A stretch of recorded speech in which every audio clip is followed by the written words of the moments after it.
Hello everyone, welcome to my channel Vivek learning hub. और आज हम लोग पढ़ने वाले हैं कंस्ट्रक्टर के बारे में, कंस्ट्रक्टर ओवरलोडिंग के बारे में। तो मैंने जो लास्ट वीडियो जो था मेरा, उसमें मैंने बहुत ही डिटेल में आपको समझाया था कि कंस्ट्रक्टर क्या होता है और कैसे हम लोग उसको यूज़ करते हैं। आज हम लोग पढ़ेंगे कंस्ट्रक्टर ओवरलोडिंग के बारे में। ओके, तो चलिए देखते हैं। ओके, तो जैसा हमने पढ़ा हुआ था कि कंस्ट्रक्टर क्या होते हैं। कंस्ट्रक्टर एक स्पेशल टाइप ऑफ मेथड्स होते हैं, ठीक है, जिन पे कोई रिटर्न टाइप नहीं होता है और उनका जो नेम होता है वो क्लास नेम रहता है ना। तब कंस्ट्रक्टर ओवरलोडिंग क्या होती है? तो कंस्ट्रक्टर ओवरलोडिंग होती है, constructor overloading in Java refers to the practice of defining multiple constructor within a class, each with a different set of parameters. Okay, तो क्या होता है कि एक विद इन अ क्लास, मतलब एक क्लास के अंदर पे अगर हम लोग मल्टीपल कंस्ट्रक्टर को लिखते हैं, राइट करते हैं, तो वो क्या हो जाता है, वो हो जाता है कंस्ट्रक्टर ओवरलोडिंग, है ना। उसके जो होते हैं, जो पैरामीटर्स होते हैं वो डिफरेंट होने चाहिए, मतलब उनके नंबर ऑफ़ आर्गुमेंट डिफरेंट होने चाहिए, डेटा टाइप्स डिफरेंट होने चाहिए और उनके जो अरेंजमेंट है वो डिफरेंट होने चाहिए, है ना। तो वो अगर हम लोग ऐसे हर कंस्ट्रक्टर में यूज़ करते हैं और एक ही क्लास के अंदर पे हम लोग मल्टीपल कंस्ट्रक्टर को डिफ़ाइन कर देते हैं, तो वो हो जाते हैं हमारे constructor overloading. It allows the class to have multiple ways to creating objects with varying initialisations. Okay, तो क्या होता है कि हम लोग ये क्या करते हैं कि अलाउ करते हैं मल्टीपल ऑब्जेक्ट्स को क्रिएट करने के लिए, ठीक है, बेस्ड ऑन द पैरामीटर्स, और जो भी है हमको जो भी डेटा इनिशलाइज करना है उसके लिए।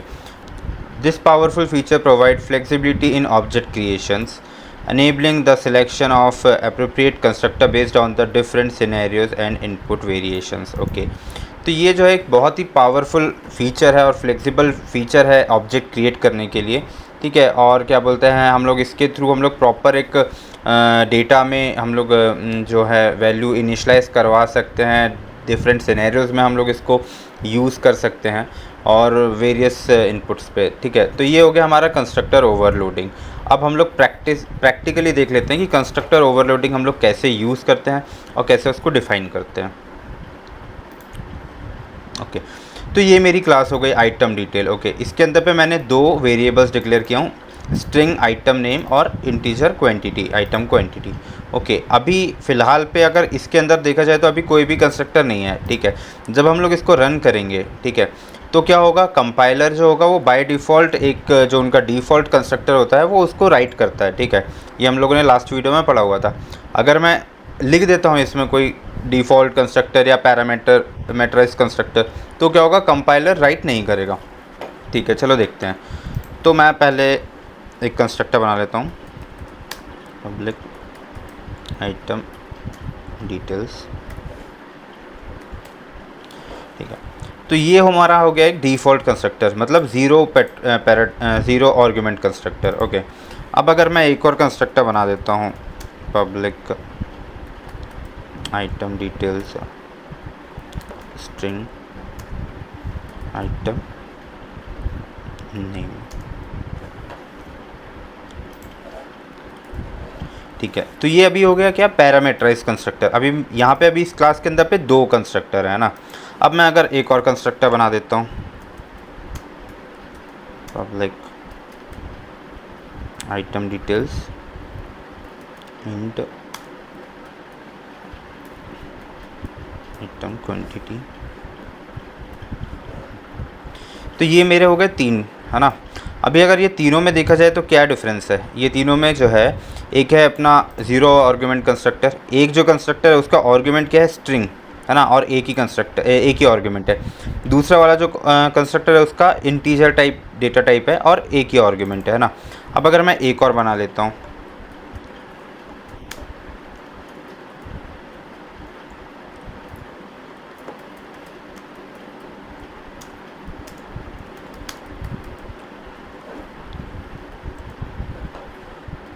ठीक है। अभी ये हो गए हमारे चार कंस्ट्रक्टर, है ना। अभी ये जो तीन कंस्ट्रक्टर है, इसमें देखा जाए तो क्या हो रहा है, हमारे आर्गुमेंट्स चेंज हो रहे हैं ना, आर्गुमेंट्स चेंज हो रहे हैं और नंबर ऑफ़ आर्गुमेंट्स भी चेंज हो रहे हैं। मतलब यहाँ पे जो आर्गुमेंट्स है वो एक ही है, यहाँ पे भी एक है लेकिन इंटीजर टाइप है, यहाँ पे दो हैं लेकिन क्या हो रहा है, एक इंटीजर, एक स्ट्रिंग है और एक इंटीजर टाइप है। अभी अगर मैं एक और कंस्ट्रक्टर डिक्लेयर करता हूँ, ओके, बट मैं आर्ग्यूमेंट जो है उसका अरेंजमेंट चेंज कर देता हूँ।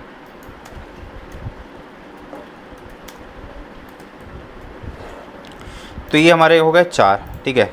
तो क्या कर रहे हैं हम लोग, एक ही क्लास के अंदर है ना, आइटम डिटेल्स के अंदर पे मल्टीपल कंस्ट्रक्टर को डिफाइन कर रहे हैं, जिसमें डिफरेंस ये है कि उनके जो आर्गुमेंट्स हैं उनका डेटा टाइप डिफरेंस है ना, और नंबर ऑफ़ आर्गुमेंट्स डिफरेंट है, और उनका जो अरेंजमेंट है वो डिफरेंस है, ठीक है। तो इसको हम लोग बोलते हैं कंस्ट्रक्टर ओवरलोडिंग। मतलब हम लोग एक क्लास के अंदर पे मल्टीपल कंस्ट्रक्टर को क्रिएट करके उसको ओवरलोड कर रहे हैं, ठीक है। तो बट उनकी कंडीशंस क्या हैं कि वो डिफरेंट आर्गुमेंट्स होने चाहिए, आर्गुमेंट का डेटा टाइप डिफरेंस होना चाहिए और अरेंजमेंट डिफरेंट होना चाहिए। तो ये हो गए हमारे कंस्ट्रक्टर ओवरलोडिंग। अब ये करते क्या हैं, ठीक है। अब जैसे मैंने यहाँ पे लिखा this dot item name equals to item name, okay.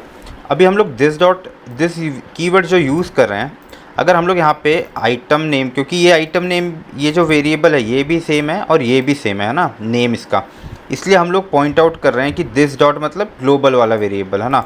अगर यहाँ पे अगर मैं नेम चेंज कर दूँ, फॉर एग्ज़ाम्पल मैं नेम लिख देता हूँ इसको, ठीक है। तो अगर मैं दिस कीवर्ड नहीं भी यूज़ करता हूँ तो कंपाइलर जो होगा वो कंफ्यूज नहीं होगा, है ना। इसलिए हम लोग कंपाइलर कंफ्यूज ना हो, और अगर आर्गुमेंट नेम सेम है ना, और हमारा ग्लोबल वेरिएबल का नेम भी सेम है, इसलिए हम लोग दिस कीवर्ड यूज़ करते हैं। बट यहाँ पे तो हम लोगों का लोकल वेरिएबल नेम है और ग्लोबल वेरिएबल आइटम नेम है, तो कोई प्रॉब्लम नहीं है, ओके।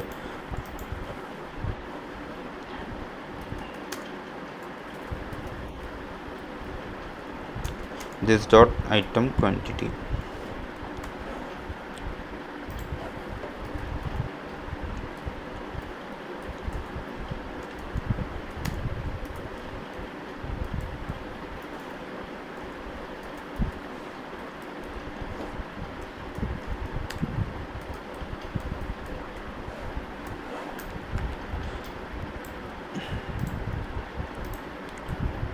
अभी क्या हो रहा है इसमें कि ये वाला कंस्ट्रक्टर अगर मैं कॉल करता हूँ तो ये क्या करेगा, मुझे इसमें कुछ पैरामीटर्स डालने पड़ेंगे, है ना।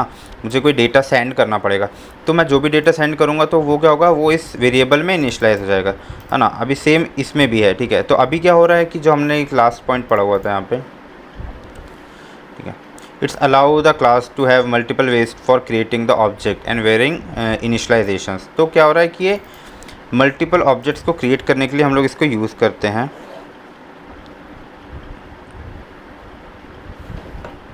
ठीक है। तो अभी अगर मैं एक ऑब्जेक्ट बना लेता हूँ, item details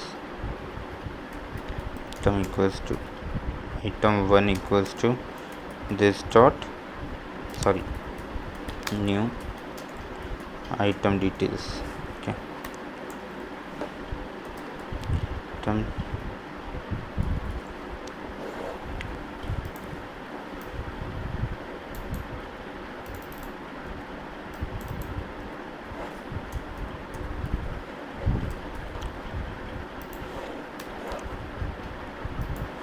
item 3 item 4।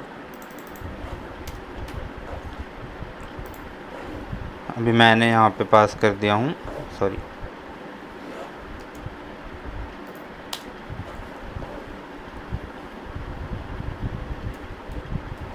Box,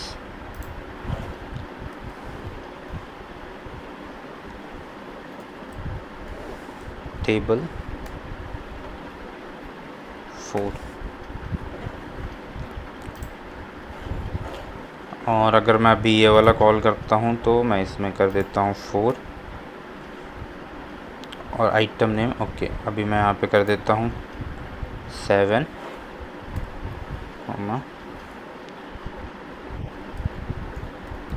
laptop. तो अभी क्या कर रहा हूँ मैं, यहाँ पे मैंने 4 ऑब्जेक्ट्स बनाए हैं, ठीक है, जिसमें मैं डेटा जो सेंड कर रहा हूँ, मैं आइटम डिटेल्स जो फर्स्ट वाला है उसमें मैं बॉक्स सेंड कर रहा हूँ। सेकंड वाला जो मैंने बनाया उसमें मैं आइटम का नेम और आइटम की क्वांटिटी। थर्ड वाले में मैं सिर्फ क्वांटिटी पास कर रहा हूँ। फोर्थ वाले में मैं पहले क्वांटिटी पास कर रहा हूँ फिर आइटम का नाम पास कर रहा हूँ। अब अगर हम लोग इसको प्रिंट करते हैं, डॉट आउट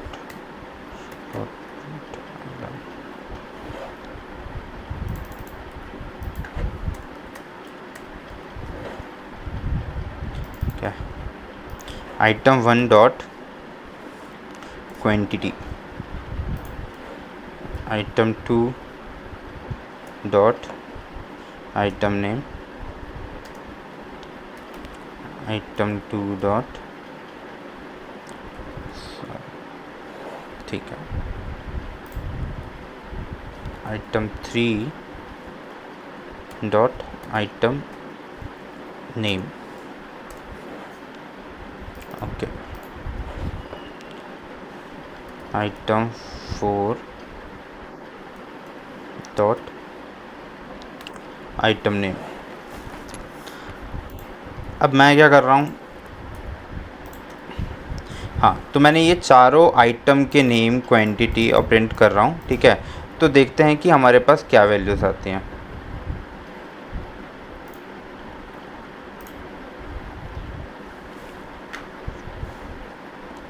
ठीक है, तो पहली वैल्यू आई हमारी ज़ीरो। हमारी पहली वैल्यू ज़ीरो क्यों आई? क्योंकि मैंने पहला ऑब्जेक्ट का आइटम क्वांटिटी प्रिंट करवा रहा हूँ, ठीक है। अभी ये जो आइटम नेम है, ठीक है ना, ये आइटम 1 जो है, ये किस ऑब्जेक्ट को पॉइंट कर रहा है? इस ऑब्जेक्ट को, है ना। और इस ऑब्जेक्ट में मैंने क्या इनिशलाइज़ करवाया हूँ? सिर्फ बॉक्स, मतलब मैंने सिर्फ आइटम नेम की जो वैल्यू है वो इनिशलाइज़ करवाई है, क्वान्टिटी मैंने इनिशलाइज़ नहीं करवाई है। तो अगर मैंने क्वान्टिटी इनिशलाइज़ नहीं करवाई है तो ये क्या प्रिंट करेगा? Default value. तो इंटीजर की डिफ़ॉल्ट वैल्यू क्या होती है? ज़ीरो। तो ये ज़ीरो प्रिंट करवा रहा है ना। अभी सेकेंड वाला item 2 dot quantity, item 2 dot item name, ठीक है। तो ये आइटम 2 किसको पॉइंट कर रहा है? इस ऑब्जेक्ट को, ठीक है। तो इस पे जो आइटम का नेम है वो क्या है? टेबल। तो इसने टेबल प्रिंट करवा लिया। अभी वैसे ही आइटम 3 जो है, आइटम 3 डॉट आइटम नेम, लेकिन मैं आइटम 3 में क्या पास कर रहा हूँ? सिर्फ क्वांटिटी पास कर रहा हूँ, है ना। मैं कुछ आइटम नेम की वैल्यू पास नहीं कर रहा हूँ। तो जब मैं इसको प्रिंट करवा रहा हूँ तो ये नल प्रिंट कर रहा है, ठीक है। तो ये क्यों कर रहा है? क्योंकि ये जो है हमारा स्ट्रिंग, ये हमारा जो स्ट्रिंग डेटा टाइप है, ये हम लोगों का ये जो डिफ़ॉल्ट वाला है वो नल प्रिंट करके देगा, ठीक है, डिफ़ॉल्ट वैल्यू। अभी आइटम 4 जो है वो इस ऑब्जेक्ट को पॉइंट कर रहा है, और इस ऑब्जेक्ट में मैं क्वांटिटी प्लस आइटम नेम दोनों पास कर रहा हूँ। और जब मैं इसको आइटम नेम को प्रिंट करवा रहा हूँ तो ये एक आइटम नेम प्रिंट कर रहा है, ठीक है।